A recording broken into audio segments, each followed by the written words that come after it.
Dr. Wood, author of the book Miracles of Inventors, high standards. I think I have high standards for myself. And what's great about having a high standard is I get to grow into that. Do you know that helps the human psychology gain a sense of fulfillment? Do you know it's good for brain health that you create new neurons and synapses in your brain grows? It's a sign of a healthy brain growing. And if you're not growing, you're dying. What we've done today is we keep lowering standards.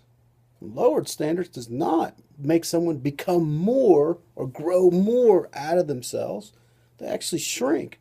They become sad, anxious, depressed, fearful, and they can't deal with life. If you're not growing, you're dying, including even neurologically. Your brain's shrinking. It's not getting better. It's not expanding. You're not even in line with the universe. The universe is not getting smaller, it's growing. High standards. Now, we'll talk about high standards, and then there's encouraging, calling someone up. A lot of people are afraid to get outside their comfort zone. They want to do the same thing. That's not growing. Your brain's even not growing. Do you know your brain will actually create a rut where you'll get depressed and you can't see life? You actually need someone now to come in and help you because you can't see opportunities in front of you because you're so habitual.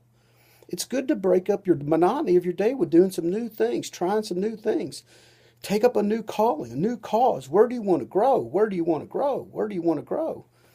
I mean, everybody wants to be around someone who's growing. Who wants to be around something that's dying? You know, there are people who are dying, but like, if you're young, you should be growing. You mean, don't stop.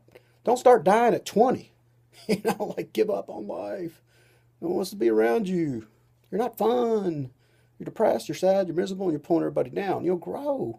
You'll feel better. You'll get a sense of fulfillment. You'll get a sense of courage and confidence, real confidence.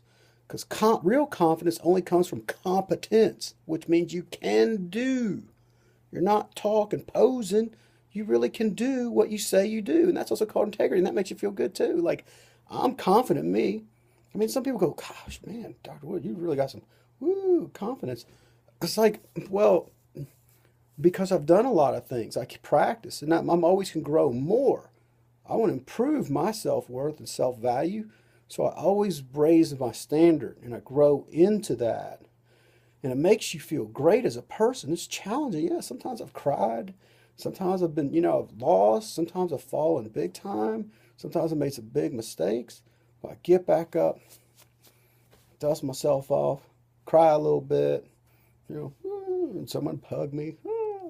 And then, but it's time to get busy and get back to work. And what is it that I didn't understand? And I grow into that. So we can talk a little bit about that creative process for a minute. With Michael Jordan, everybody goes, oh, Michael Jordan seems like such a nice guy. Not on the court, he wasn't. His teammates, a lot of them hated him because he was just like in your face, like a lot of people don't understand that. But here's what Michael Jordan did. He raised up the other players to become more than they thought they could be. And that's a real leader right there. You won't like them because when you want to quit, they ask for more. You go, gosh, he's such an ass. But when Michael Jordan left the team, all the players that got drafted and went away, their level of play only stayed up that high for one more year, and it came back down to what was normally acceptable. Jordan called them up to more than they thought they could be. And in that expansion phase, that growth phase, it is painful. It hurts, and you'll hate that person who's doing that to you. I hate you. You're such a punk, and I want to kill you. But when they leave you, you're like, I want to thank that person. They helped me grow more than I thought it could. They believed in me more than I believed in myself. That's what it means to be a real leader. And when you do it, you won't like it when it's happening to you. But when they're done with you, you're like, that person actually helped me the most in my life. They made me become more than I ever thought I could. They 20x'd my life. I hated their guts when they were doing it to me. When I left, that person actually loved me. They helped me see something in myself that I couldn't see, which they saw in you and were calling it out, pulling it out. You fought them every step of the way, and they got in your face. You go, oh, I hate that punk, man. You go home and curse them, but when they're done with you, you're like, wow, that person really helped me become my best self. Dr. Wood, have a great day.